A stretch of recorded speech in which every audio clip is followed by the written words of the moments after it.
परिचय। देखो राधिका, मिट्टी में एक नया पौधा उग रहा है। हाँ राहुल, केवल 2 छोटी पत्तियां ही ऊपर आई हैं। राधिका, क्या सभी पौधे इसी तरह बढ़ते हैं? नहीं राहुल, और भी विभिन्न तरीके हैं जिनसे नए पौधे जन्म लेते हैं। बच्चों, इस पाठ में हम जानेंगे कि पौधों में जनन किस प्रकार होता है। आओ सीखें। जनन को परिभाषित करना। पौधों में जनन के विभिन्न प्रकारों को पहचानना। बीजों से नए पौधों की उत्पत्ति को जानना। बीजों के अंकुरण की प्रक्रिया को समझना। बीजों के प्रकीर्णन के बारे में जानना। फलों के स्फुटन को समझना। विभिन्न फसलों को पहचानना। फसलों की अच्छी उपज कैसे प्राप्त की जाए, इस पर चर्चा करना। जनन वह प्रक्रिया जिसके तहत एक जीव अपनी ही तरह के दूसरे जीव को उत्पन्न करता है, जनन कहलाती है। पौधों में जनन। पौधे विभिन्न प्रकार से जनन करते हैं। ज्यादातर पुष्पीय पौधे बीज उत्पन्न करते हैं। कुछ पौधों में बीज का उत्पादन नहीं होता। वे बीजाणु उत्पादन करते हैं, जो नए पौधे में विकसित हो सकते हैं। कुछ पौधे अपने विभिन्न कायिक भागों से जनन कर सकते हैं। उदाहरण, आलू को उसके उस भूमिगत तने से विकसित किया जा सकता है जिस पर कलिकाएं उपस्थित हों। गुलाब, मनी प्लांट और गन्ने को उनके तने की कलमों से विकसित किया जा सकता है। पत्थर चट्टा, ब्रायोफिल्लम की पत्तियों से उसका नया पौधा विकसित किया जा सकता है। शकरकंद का नया पौधा उसकी जड़ों से ही पैदा होता है। बीजों से नए पौधे की उत्पत्ति। पुष्पीय पौधे बीज उत्पन्न करते हैं। किसी भी पौधे के द्वारा उत्पन्न किए गए हर बीज के अंदर एक शिशु पौधा उपस्थित होता है, जिसे भ्रूण कहते हैं।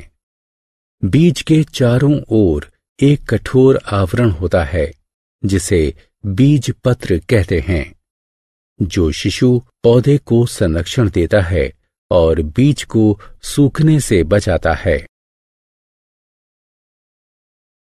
बीज का अंकुरण। बीज अनुकूल परिस्थितियों में अंकुरित होना प्रारंभ करते हैं।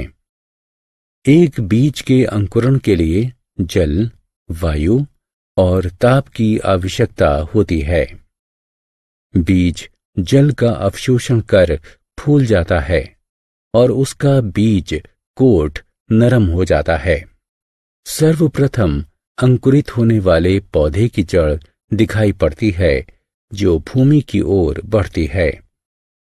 तदोपरांत तना अंकुरित होता है, जो ऊपर की तरफ सूर्य के प्रकाश की ओर बढ़ता है।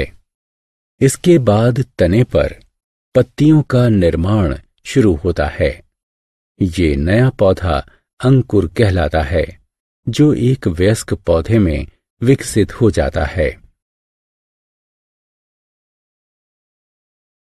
बीजों का प्रकीर्णन। उस क्षेत्र की स्थिति क्या होगी जहां किसी पौधे के सभी बीज उसी जनक पौधे के आसपास ही पनपने लगे? जी हां, वहां निश्चित रूप से स्थान की, पानी की, खनिज और सूरज की रोशनी की कमी हो जाएगी। अतः सभी पौधे वहां ठीक से नहीं बढ़ पाएंगे। उनमें से अधिकांश प्राकृतिक रूप से मर जाएंगे। अतः ये आवश्यक है कि पौधों के बीज दूर तक बिखेरे जाएं। प्रकृति ने हवा, पानी और पशुओं के माध्यम से बीजों के प्रकीर्णन के लिए विभिन्न तरीकों की व्यवस्था की है। यहाँ तक कि इंसान भी बीजों के प्रकीर्णन में उपयोगी है। ये सब प्रकीर्णन के कारक कहे जाते हैं। हवा, बीज जो भार में हल्के होते हैं और जिनके पंख या पर होते हैं, जैसे कपास, डेंडेलियन, मेपल यानी द्विफल, हवा द्वारा बिखेरे जाते हैं। फलों का स्फुटन, कुछ फल पकने के बाद जोर से फूटते हैं, जिससे उनके बीज दूर जाकर गिरते हैं। इस तरह की प्रक्रिया फलों का स्फुटन कहलाती है। उदाहरण: जिरेनियम, बाल्सम, मटर आदि। फसल, विभिन्न पौधे जो खेतों में किसानों के द्वारा उगाए जाते हैं और कई तरीकों से उपयोगी होते हैं, फसल कहलाते हैं। फसलें मुख्यतः 3 प्रकार की होती हैं। खाद्य फसलें, उदाहरण गेहूं, चावल, सब्जियां। रेशा फसलें, उदाहरण कपास और जूट। तेल उत्पादक फसलें, उदाहरण सरसों, सूरजमुखी, मूंगफली। जो फसलें सर्दियों के मौसम में उगाई जाती हैं, उसे रबी की फसल कहते हैं, उदाहरण गेहूं और चना। जो फसलें गर्मियों के मौसम में उगाई जाती हैं, उसे खरीफ की फसल कहते हैं, उदाहरण चावल, ज्वार, मक्का, बाजरा। विभिन्न प्रकार की फसलों को भिन्न भिन्न मात्रा में जल, वायु, सूर्य के प्रकाश और मिट्टी के प्रकार की आवश्यकता होती है। आओ खेलें। कॉलम अ का कॉलम ब से मिलान करें।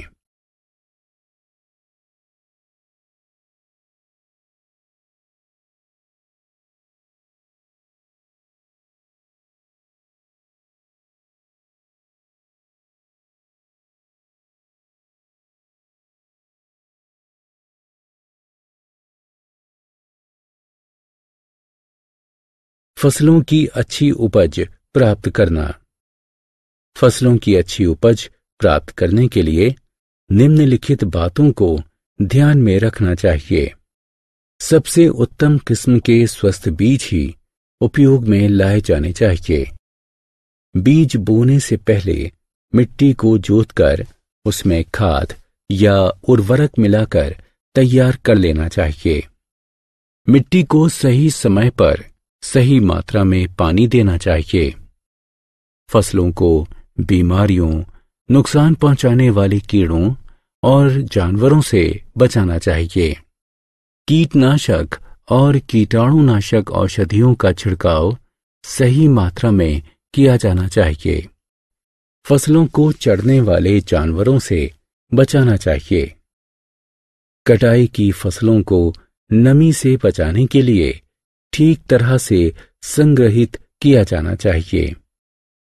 नमी कवक यानी फंगस और बैक्टीरिया की वृद्धि का कारण बनती है।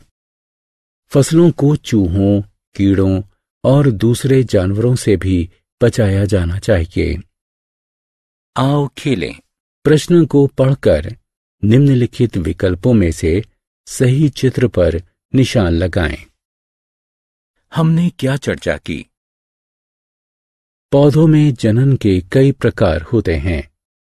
पुष्पीय पौधों में जनन बीजों के द्वारा होता है। बीजों का अंकुरण अनुकूल परिस्थितियों में होता है। जल, वायु, पशु और इंसानों के द्वारा पौधों के बीजों का वितरण दूर दूर तक होता है।